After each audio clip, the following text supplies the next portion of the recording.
Perkenalkan, nama saya Adelia Esther Tolanda.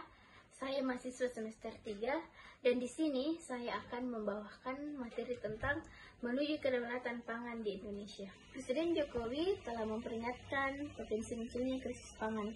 Perubahan iklim dan dampak fenomenal El Nino berperan sebagai faktor krusial dan krisis ini.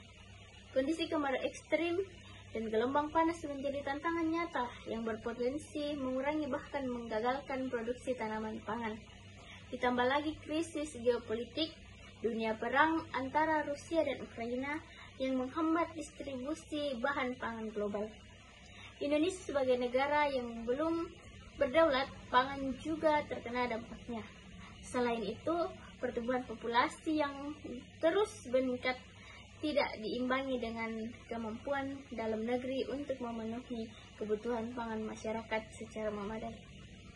6 dari 9 kebutuhan bahan pokok harus dipenuhi dari negara lain. Sekitar 11 tahun terakhir, rakyat Indonesia harus menghabiskan sekitar 1,272 triliun untuk belanja beras, susu, bawang, garam, daging, dan gula di pasar internasional. Stok cadangan pangan pemerintahan terhadap kebutuhan nasional bulanan mayoritas masih di bawah standar. Mayoritas Badan Pangan Nasional menargetkan stok cadangan pangan pemerintahan bisa mencapai 5% dari total kebutuhan. Namun, sampai Juni 2023, stok CPP untuk beberapa komoditas masih di bawah target, bahkan mencapai 0% dari kebutuhan nasional.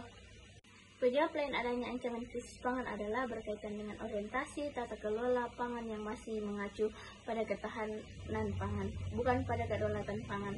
Kedaulatan pangan didefinisikan setiap rakyat harus memproduksi pangan secara mandiri dan hak untuk menetapkan sistem pertanian, peternakan, dan perikanan tanpa adanya subordinasi dari kekuatan pasar internasional.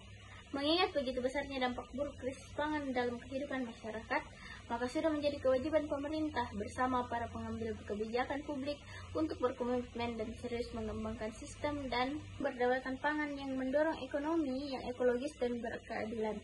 Konsep kedaulatan pangan meliputi segala aspek dalam sistem pangan. Dari sini kita bisa melihat pemerintah harus memiliki komitmen kuat untuk mencapai kedaulatan pangan nasional bersama masyarakat dan memangku kepentingan untuk mengantisipasi terjadinya krisis pangan di dunia.